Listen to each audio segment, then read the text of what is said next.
তোমাকে আমরা বলি যে অনুকূল সদা প্রভু পদ্মনাভ মহাবীর, তিনি সদা প্রভু, তিনি সবসময় প্রভুই সাথে এসেছেন। কিন্তু তিনি এসেছেন কোথেকে? এসেছেন উদ্যোলোক থেকে এসেছেন। আসছেন কোথায়? আসছেন সেই ময়লার জগতে। আমরা এখন ময়লার জগতের মধ্যে আছি। উনি অ্যাসেন্ডিং অ্যাটমসফিয়ার থেকে আসছেন, এখন আসেন কোথায়? ডিসেন্ডিং অ্যাটমসফিয়ার আসেন।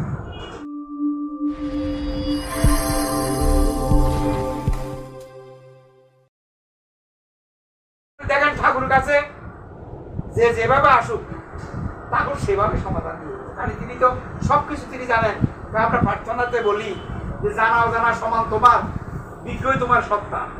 তোমার কাছে অজানা কিছু নাই, তুমি সব কিছু জানো। ওই বৈদ্যনাথ শীল বলে একজন প্রফেসর, উনি কলকাতা বঙ্গবাসী কলেজের অধ্যাপক। তো তিনি ইয়ে পড়াতেন, ওই কেমিস্ট্রি পড়াতেন, রসায়ন বিজ্ঞান। তার একটা দোষ ছিল কি, ক্লাসে গেলে দেরি করে যেতেন।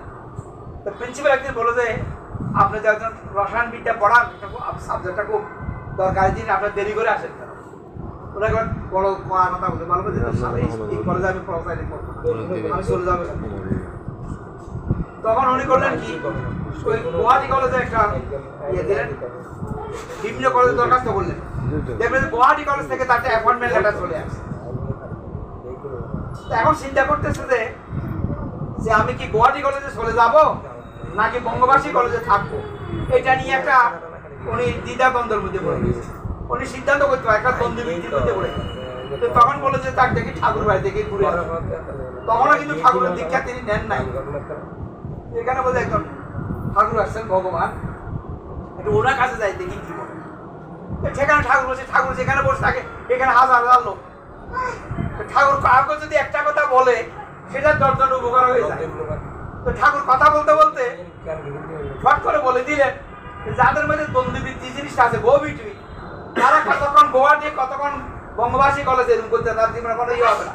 এ কথাটা উনি শুনে ফেললেন। ঠাকুর বলছেন কিন্তু মানুষের কাছে বলতেছে কথার উপকার হয়ে গেল, কারো বৈদ্যনাথ শিলের উপকার হয়ে গেল। তখন তো তার উত্তর পেয়ে গেলেন, তখন তিনি দীক্ষা নিলেন। তাহলে দেখেন ঠাকুর একজনকে একটা সমস্যার কথা বলতেছেন, এটা দিয়ে দশজন উপকৃত হইতেছে। তাহলে তিনি যে ভগবান তার একটা প্রমাণ আমাদের প্রার্থনার মধ্যেও আছে। আমরা বলছি কি তুমি অদ্বিতীয় ঈশ্বর, তার বলছি তুমি তোমার তজ্জাত সন্তান, অর্থাৎ তুমি নিজেকে নিজে সৃষ্টি করেছো। এটা অন্য কোনো গুরুদেবের প্রার্থনার বইয়ের মধ্যে এই কথাটা লেখা নাই। আমাদের প্রার্থনার মধ্যে লেখা আছে যে তুমি তোমার তজ্জাত সন্তান, অর্থাৎ তোমাকে তুমি সৃষ্টি করেছো। ভগবান শ্রীকৃষ্ণ অর্জুনকে বলতেছে অজপি স্বর্ণবায়াত্তা ভূতানামি সর্বভীষণ প্রকৃতিক সামগ্রিষ্ঠায় সম্ভব আমার তমায় হয়া। যখন অর্জুন বললো, শ্রীকৃষ্ণ যখন বললো অর্জুনকে যে তোমাকে আমি যে গীতার জ্ঞান দিচ্ছি, এটা পূর্বে আমি সূর্যকে দিয়েছিলাম, সূর্য তার পুত্র ইক্ষুকে দিয়েছিল, হ্যাঁ মনুকে দিয়েছিল, মনু তার পুত্র ইক্ষুকে দিয়েছিল। এখন কালক্রমে সেই জ্ঞান নষ্ট হয়ে গেছে। তো অর্জুন বলে যে তোমার জন্ম হলো কবে, সূর্যের জন্ম কবে, তুমি কি করে জ্ঞান দিবে? তখন অর্জুনকে বলছেন ভগবান শ্রীকৃষ্ণ যে তুমি যেটা জানো না সেটা আমি জানি, আমি যেটা জানি সেটা তুমি জানো।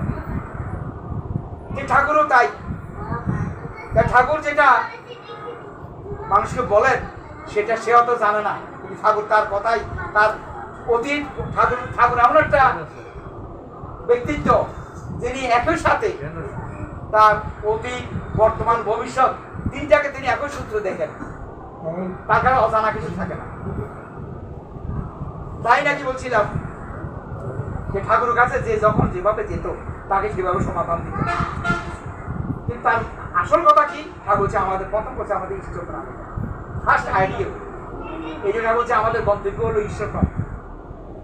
ধারণ পালন সংবেদশীল ব্যক্তিত্ব, তার একান্ত উপায় হচ্ছে আচার্য সক্রিয় অনুরোধী, তার থেকে আসে আত্মনিয়ন্ত্রণ, পরিবার নিয়ন্ত্রণ এবং সমাজ নিয়ন্ত্রণ এবং রাষ্ট্র নিয়ন্ত্রণ।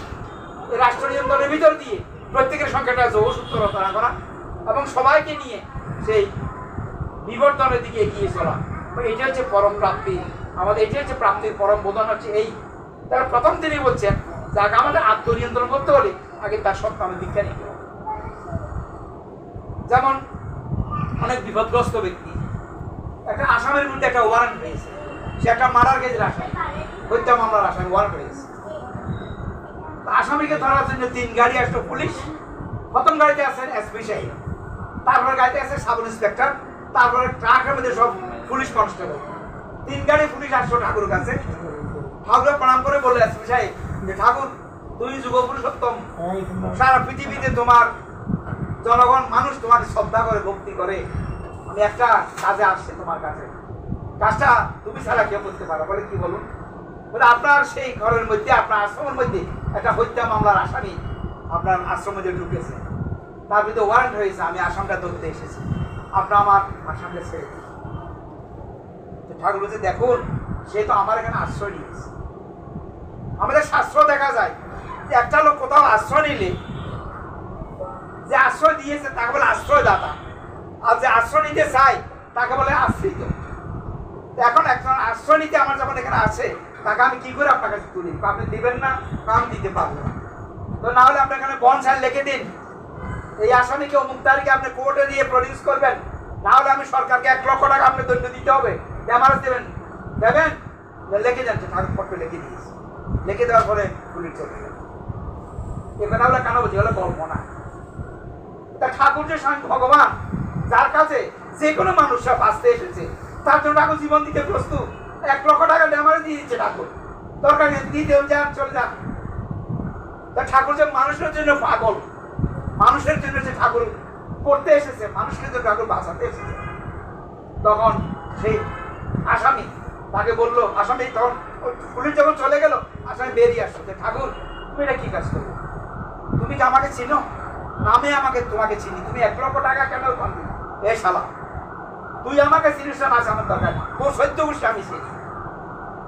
তুই এই জন্মে কি হয়েছিস, তার আগের জন্মে ছিলি, তার আগের জন্মে কি ছিলি, তার আগে তো তোর 10 জন্মে ছিল, আমি জানি শালা। আপনি আমাকে বাঁচান, ডক্টর বাঁচাতে হলে দীক্ষা নেওয়া লাগে। দীক্ষা নিয়ে তোকে নাম ধ্যান করতে হবে, তোকে বাকসিদ্ধ হতে হবে। বাকসিদ্ধটা কি জানেন? যারা আমরা সবসময় নাম ধ্যান করতেছি, আমরা যদি ঠিক মতো নাম ধ্যান করি আমরা বাকসিদ্ধ হইতে পারি। বাকসিদ্ধ মানে যে যেটা বলে সেটা হয়ে যায়। তখন ঠিক আছে আমি দীক্ষা নেবো, আমি নাম ধ্যান করবো, সবকিছু করবো। তখন শেষ পর্যন্ত সে মারার কেসটা কোর্টে গিয়ে সে এটা কন্টেস্ট করলো।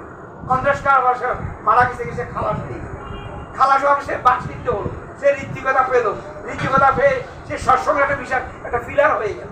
তাহলে একটা হত্যা মামলার আসামিকে তার জন্য আমার পুলিশের হাত থেকে নিয়ে তার জন্য 1 লক্ষ টাকা বন্ড দেওয়ার জন্য রাজি হয়ে তাকে একটা উন্নত জীবন, একটা মহান জীবন ঠাকুর তাকে দান করলো।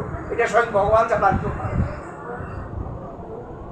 এরকম মানুষ, এরকম সে ব্যক্তিত্ব, এরকম অমৃত পুরুষ আমরা তাই ঠাকুর বলছেন যে তিনি সবকিছুর মালিক। তা আমাদের প্রার্থনা মধ্যে আমরা বলছি যে তোমাকে আমরা বলি যে অনুকূল সদা প্রভু পদ্মনাভ মহাবীর, তিনি সদা প্রভু, তিনি সবসময় প্রভু হিসাবে এসেছেন। কিন্তু তিনি এসেছেন কোথেকে? তিনি এসেছেন উদ্যলোক থেকে এসেছেন।